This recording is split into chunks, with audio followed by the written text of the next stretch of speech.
Well, welcome back to the Brian Crombie Radio Hour on Saga 960. We just finished an interesting conversation with a divorce mediator. And so I thought it would be helpful to talk to a family law lawyer and find out what's going on with family law and divorce during this time of COVID-19.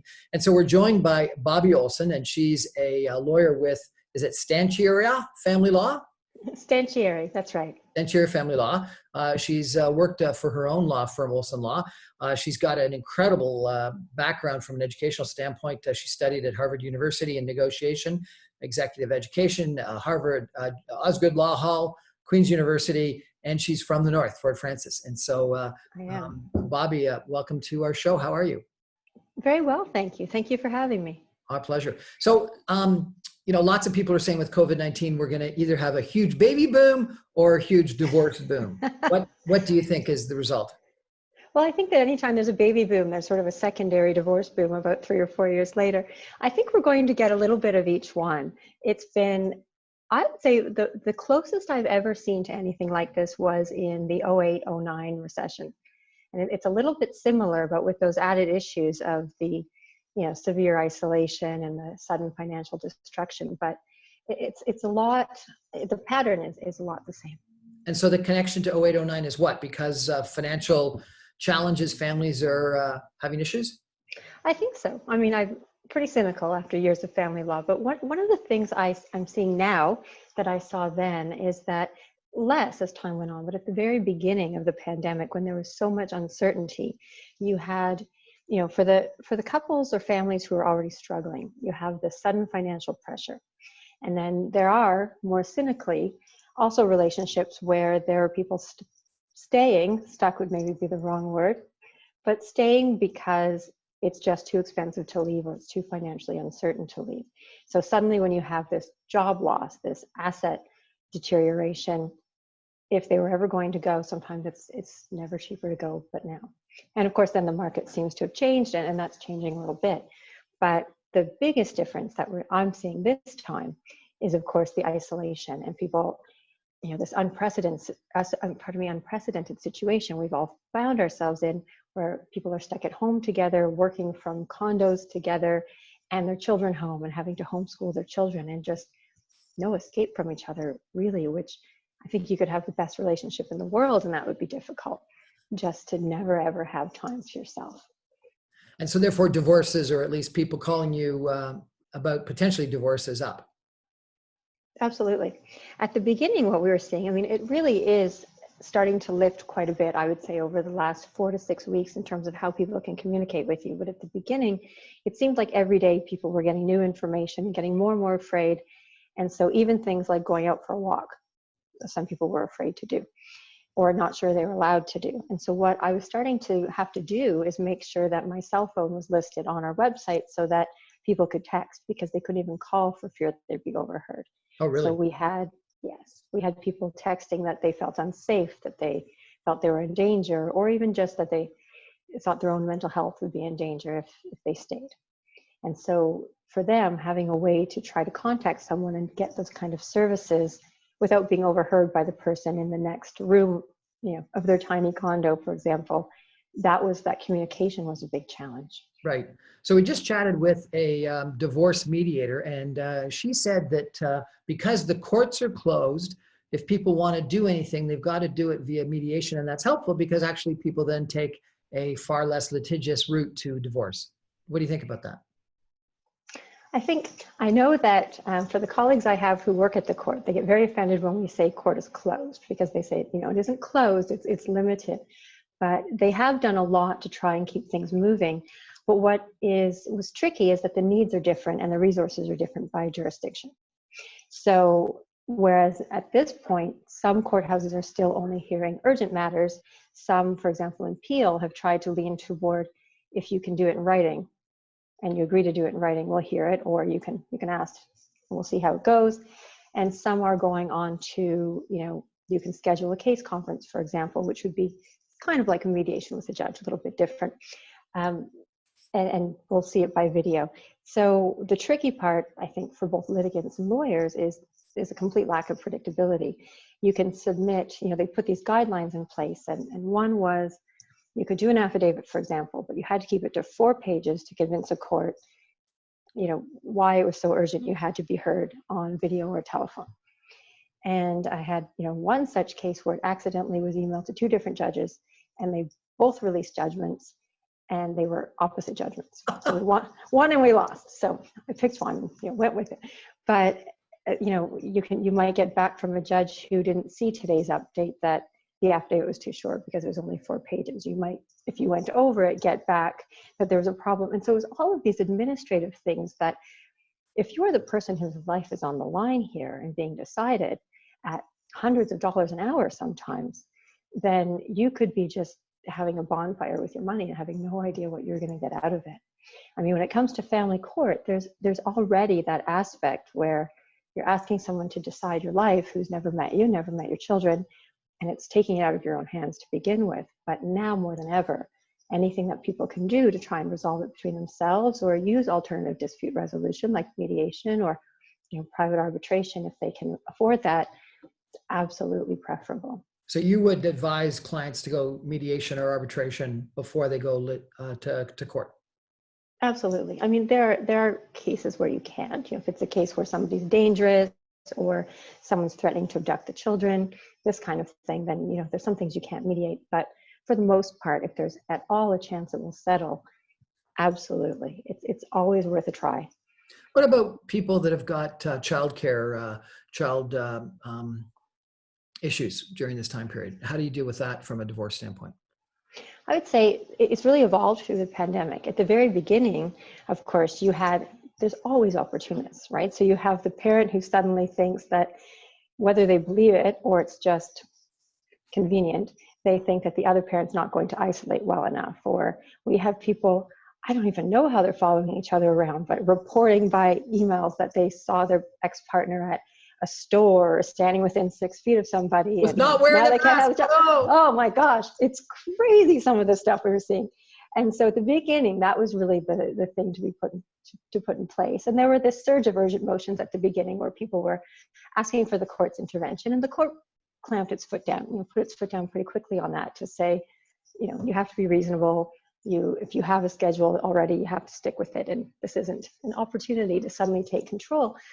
But as much as we can say that kind of thing, it really doesn't work, because if you have someone who has a distinct advantage and the kids are with them most of the time, and the person on the other side, if they're trying to argue, knows that court's basically closed, then there isn't much that other person can do, and it's been a real problem.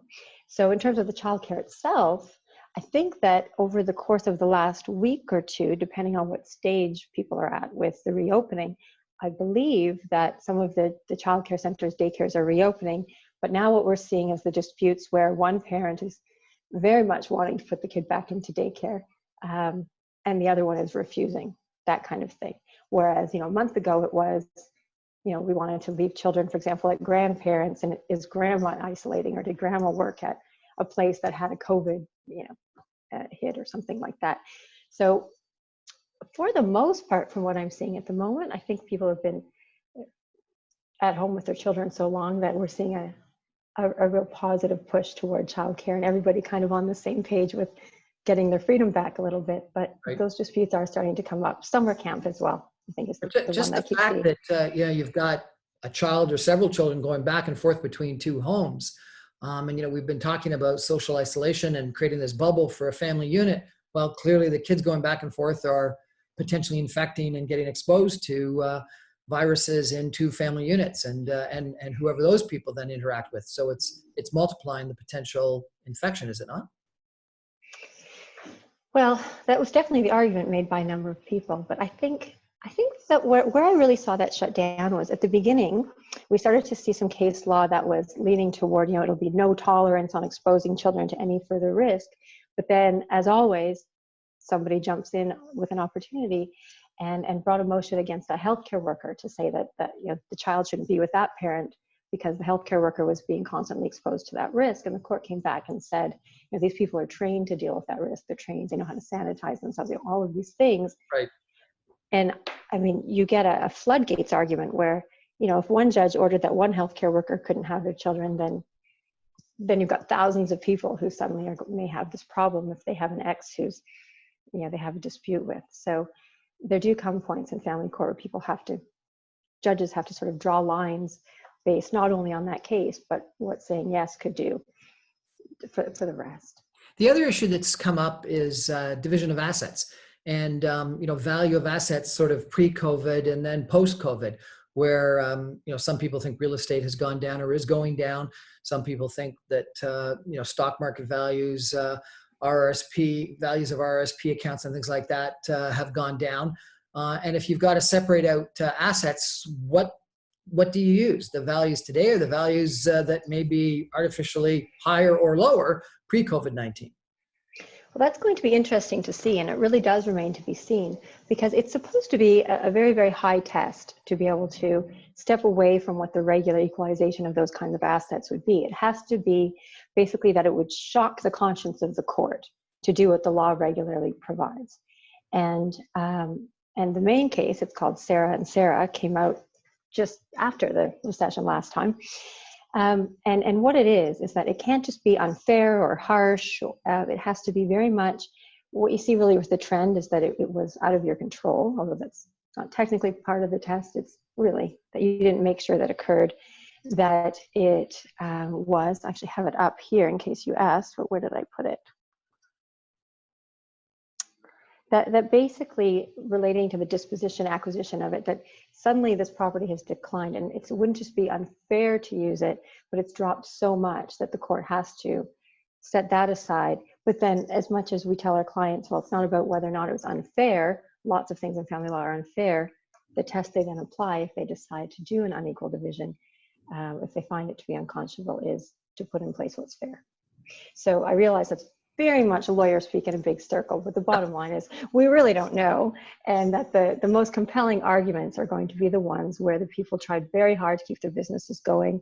There was nothing they can do. It's clear it was out of their control, or the market came down on real estate and there was nothing they could do about that, and that it would be for them to have to, in their specific situation, to have to come up with whatever equalization payment it would have been had when they had separated, would be so unconscionable that something more fair has to be put in place. Really. Well, when you think about, unemployment levels at depression level highs, and some people thinking that Q1 was in recession, Q2 is going to be depression kind of GDP, and we're all hoping that Q3 bounces back, but who knows? That seems like the kind of justification for how could you possibly look at a February value as anything reasonable. Today's value is today's value. Again, and that's the thing, it's will they be able to hit that test? And the test, I don't see the test changing, so it's very much going to be what made it decline. And yeah, if it's out of your control, I mean, I'm trying to think of a good example, but if, for example, we're dealing with a downtown Toronto house and the market's gone down, but it seems, by the time something, for example, gets litigated through court, we see what happens to the market a year from now.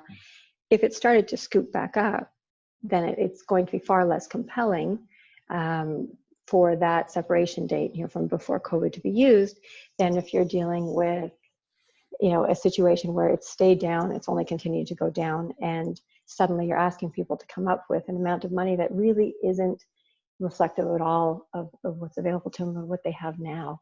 Right. And this is what the part where I always want to say, but I'm sure, people will be reasonable and they'll look at the situation and they'll go to a mediator and they'll say, all right, we were in this together and we're in this loss together and here's how we're going to divide it. But realistically, that it doesn't happen as often as you would like to see. Okay, so your advice to couples that are having challenges right now, it's COVID-19 still around, we're going into stage 2, is to do what? Everything they would do normally, or do they adjust what they do and try mediation or a cooperative settlement, because getting into court is going to just take too long? I think that, the advice is absolutely to try and work something out through counsel or with a mediator without having to go to court. That's always my advice, because it's always cheaper. And, I don't know if you've seen that movie Marriage Story that came out last year. No, I didn't. And it was a TIFF movie that it started here and then it got quite famous. But the gist of this movie, and it was interesting to see the public response, it really took off, was that the people only meant to have a small fight. And then they got lawyers involved, and it just, not because of the lawyers, I like to point out, but just because of the nature of hearing, seeing on paper that suddenly you're the worst person in the world, or sitting in a room and having a complete stranger talk about you like they know you, that then the natural tendency is to then become self-protective and do that on the other side. And before you know it, you suddenly have this huge chasm between the two of you and this huge divide that's taking you further and further away from resolving something. Whereas realistically, what happens is at the very last minute, after everybody's burned through all of their savings, often they sit down and they come up with something that's, at the last minute morning of trial, reasonable, that they can live with, that if that whole process could have been avoided, they could have saved so much stress, so much damage to the ongoing relationship, and so much cost. And I had a judge say to one of my clients once early in my career, and I say it all the time now, sometimes with a little appreciation, that if they looked at the amount of money that they're going to spend on this and set it aside now, that they could pay for the children's entire university education. And so what we often will say to people is, you can pay for your children to go to university, or you can pay for my children to go to university. And I'd suggest you think very hard about that. I do have a daughter in medical school, so we do appreciate it. But really, it's always better if you can make those kinds of negotiations and decisions yourself. But that's not, I appreciate that kind of response, but that's not the typical response one would expect to get from a lawyer, is not? Doesn't most family law lawyers have the reputation of they want us to litigate, they want us to fight, because that's how they're going to make their money for their kids' tuition in medical school? We do have that reputation for sure, but I don't really see that as the case. Even with some of the more aggressive litigators that we deal with, it's often very good to have those people on the file, because they know the law, they know the boundaries of what they will and won't get. And for the most part, lawyers aren't interested in that, I like to think. And if for no other reason, then it's a bit of a recession-proof field. I mean, if divorce isn't going anywhere anytime soon, as long as people continue to live together or get married, there's always going to be a market need. And so, they don't need the business so much that they need to make yours last forever. So we're chatting with Bobbie. We're chatting with Bobbie Olsen, a family law lawyer, tonight about divorce and separation and negotiation, counseling, and mediation. Stay with us. We're going to come right back in just a minute. Welcome back to the Brian Crombie Radio Hour. We're chatting with Bobbie Olsen, a family law lawyer. We've also on the show talked to a divorce mediator, and so we're talking about divorce during COVID-19. Bobbie, how'd you choose family law?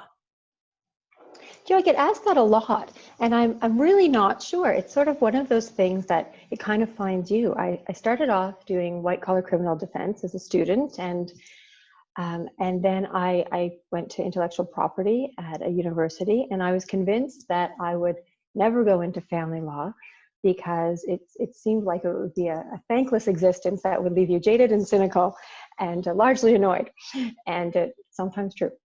But I took a job where I had one case against the Children's Aid Society for trial, and after the trial, they hired me to just come in and do trials for a year. And while I was doing that, I did a master's in family law just to better understand what I was dealing with for those trials, and ended up in private practice family law. I did half commercial litigation, half family law as a partner with a great firm called Ricketts Harris for about 6 years before having my own. And when I went out on my own, I decided at that point to just focus on family law and just have the one specialization. And I love it. It's actually Why do you love it? Thing. Why do you love it? Because for all of the daily frustrations, which I joke about all the time, overall, you meet people at a time where they're terrified. They don't know what they have to lose. How much are they going to lose with their children? How much are they going to lose financially? And what does their future look like? And they can become so mired in that fight that their mental health, their physical health, everything starts to go. And so we have the ability to help them pull themselves out of that swamp of it, to look at, okay, what future do you want?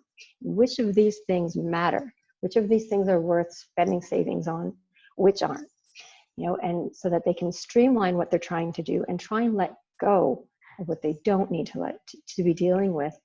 And many of them stay in touch, on Facebook or social media over the years. And I have, I see pictures of them, on Father's Day, all of these people together who, you had to help fight to make that happen. And it's an absolutely lovely feeling to see them a year later, 2 years later. Not always as lovely at the time, but it's lovely to see the effect that you're able to have on them to carry them through that. Do you ever have clients where you say, you guys should get back together again? No. I've had clients where I say, oh, they're going to get back together again. and it happens we start to be able to predict it a little bit after a while, but we usually see them again in a few months. Yeah. So they get back together and then they get divorced again? They do. Yes. Yeah, they do. The statistic of divorces for second marriages is incredibly high. I think it is. And I know that when you read those studies, it says that, there are all of these reasons that they've come to the second one. But I kind of wonder if it isn't because when you left the first one, life went on and it wasn't that difficult. So you realize if you're truly unhappy, you can not to overload your radio show with calls, but if you're truly unhappy, you've learned that you can extricate yourself and move forward. So with divorces above 50% in Canada today, what would you recommend? Would you recommend people not get married? Do you recommend prenuptial agreements? Do you recommend waiting? You said you've got a daughter in medical school. Do you recommend to her wait until you're 30 and know yourself a lot better? What recommendations do you have, if any, because the divorce rate's so high? That's the ultimate irony of life. I have a daughter who is 23, almost done medical school, and engaged to be married next year at a very young age to someone she's been with for about 6 years. And they are lovely, very good friends. But absolutely, I always recommend to people marriage contracts. If I could pick an ideal, when I was little, my grandma used to say to me in Fort Frances that the ideal situation would be if marriage was a 5-year contract that was annually renewable thereafter. And I think I was in kindergarten when she told me this. And I said, well, why do you say that? And then she said, because everybody would have to stay the best version of themselves to make sure that the situation continued. And if not, off they would go. So I come from a cynical background, but So is that the problem? Is that the problem, that in long marriages, people just don't try anymore? They don't try to be their best version? Do you know what I see the most? I mean, I'm single, but I'd like to sort of watch these relationships and see what the commonalities seem to be and what land them in my office. And the thing I see the most is that while the couple is still together, they seem to become almost like combatants as opposed to a team. And so then when I watch, and I'm not a sociologist, not a psychologist, it's just completely observational. But when I watch couples then who have been together a long time and seem happy to the outside world, which they could be or couldn't be, who knows, that's the commonality I always see, is that it seems to be whether they're still friends, whether they still are, sort of standing together facing the same way, as opposed to seeing each other as something they're competing with. And it's oversimplified, but that's my theory of the day. It really is. So got to stay friends. Yeah, have to stay on the same team, because life's difficult enough when you leave the house. You don't need to have it be anything but an oasis when you get back to it. Well, Bobbie Olsen, this has been an interesting and very helpful conversation, probably to 50% of the people listening to us based on averages. If they want to check you out and potentially access your services, how do they do that? They could. I'm just switched firms 2 weeks ago. So at the moment, the Olsen Law website at www.olsen-law.ca is still going with my bio, or my email is Bobbie, Bobbi, at stanchiarifamilylaw.com. And I think that website's going up in a day or so. Excellent. Thank you so much for having me. Thank you. We're going to take a final break and come back with just some concluding comments. So stay with us. Thank you. Well, welcome back to the Brian Crombie Radio Hour. So tonight, because of COVID-19 and all these rumors that we're going to have either a baby boom and or a divorce boom, we've had two conversations, one with a divorce mediator, which was really stressing mediate, and frankly, also have a counselor that can help you through the whole mediation process, divorce process, or something like that. And then we've had a family law lawyer, Bobbie Olsen, who's been very helpful in talking through some of the challenges of divorce, particularly now with COVID-19, custody issues, financial issues, etc. And I think it's interesting that what she ended with was an appeal to work like a team. And I got to tell you, and I've had my own challenges in this regard, but the best book that I ever read on this was something that I had to take in a statistics course, if you can imagine it, called The Mathematics of Marriage. And it was a fascinating psychological, sociological study by professors at Stanford University. And what they found was that if the positive to negative ratio of comments within a marriage, and they did this through videotapes for 5 or 15 minutes, and just asked couples to talk. If the ratio was 5-1, positive to negative, couples would stay together. If it was less than 5-1, the couples would tend to depart, separate or whatever. If it was 1-1, they were almost in a fight. But it was interesting as well. If it was 10-1, then one of them was being walked over. And so that wasn't constructive as well. So there had to be some constructive criticism. So my answer is compliment someone 5 times, say something nice 5 times more often than you ever say something negative, for what it's worth. Mathematics of marriage. Bobbie, thank you so much for joining us tonight. That's Brian Crombie on the Brian Crombie Radio Hour. We're on every night, Monday through Friday at 6 o'clock on 960 AM, or you can stream me online at www.saga960am.ca, or you can get all my podcasts and video casts either on saga960am.ca or on briancrombie.com, where I also have most of my shows as videos. Thanks. Good night.